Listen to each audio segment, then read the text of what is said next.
If you are designing a solar electrical system, you will eventually hit a persistent piece of conventional wisdom.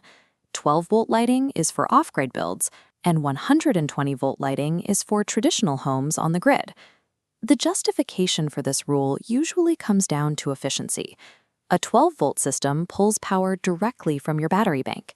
Because it skips the step of converting that power into standard household AC, you avoid the energy losses associated with an inverter. But applying this rigid rule to every single solar project leaves out half of the electrical equation. Designing a system based strictly on the idea that 12 volts is always better often creates severe, hidden energy drains. More critically, it introduces structural fire hazards that most DIY builders never anticipate until it is too late. True electrical efficiency is not dictated by the voltage printed on the side of a light bulb. It is dictated entirely by the physical layout of the building you are trying to illuminate. To understand why, we have to establish a physical baseline. If you install a 10-watt LED bulb, that bulb requires exactly 10 watts of energy to emit light. It does not matter if you feed it 12 volts or 120 volts. The energy demand is identical. Look at this diagram showing the power equation dynamically balancing like a scale. Power equals voltage multiplied by current. Current is the actual volume of electrons flowing through the wire. Because the total power remains locked at 10 watts, the voltage and the current must shift inversely to deliver that identical energy.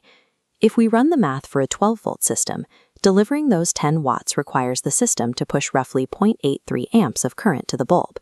If we run the same math for a 120-volt system, delivering the same 10 watts only pulls about 0.083 amps. The 120-volt system requires 10 times less current to do the exact same job. That massive, invisible surge in current required by a 12-volt system forces a compromise. You have to choose between losing energy as heat inside your structural wiring or losing energy inside a conversion device. Pushing 10 times more electrical current through a circuit puts immense physical friction on the copper wiring itself. This friction causes wire loss. Electrical resistance forcibly converts a portion of your stored battery power into wasted heat inside your walls before it ever reaches the light bulb. This cross-section models electrical current inside a wire. Heat loss follows the relationship of current squared times resistance. Because 12-volt current is 10 times higher, energy lost as heat rises exponentially.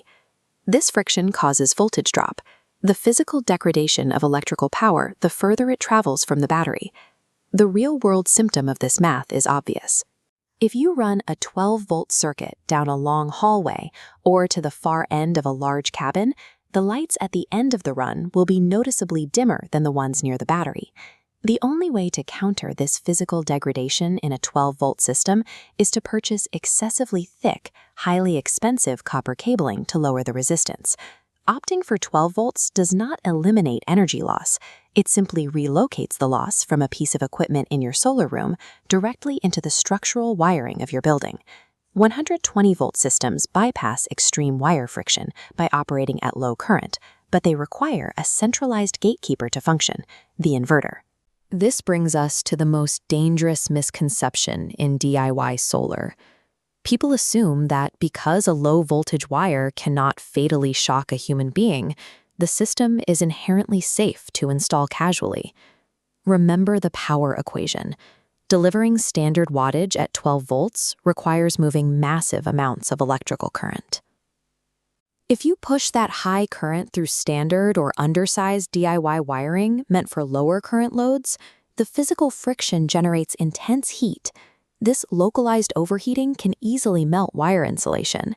It creates hidden fire hazards deep inside your walls, long before a poorly sized or improperly placed fuse finally decides to pop. There is also the specific threat of DC arcs. Alternating current reverses direction constantly, hitting a zero voltage point that naturally extinguishes electrical arcs. Direct current flows continuously. A severed connection in a DC circuit creates a sustained plasma arc that is incredibly difficult to extinguish. Combine this with the fact that cheap 12-volt fixtures often lack internal regulation or proper fusing. When a fault occurs, the fixture itself essentially turns into an unregulated heating element. 120-volt systems absolutely carry shock risks. But a casually designed 12-volt system carrying high current is a far more insidious and likely cause of a catastrophic structure fire. If both voltages waste energy and carry unique risks, which one is mathematically superior for your specific build?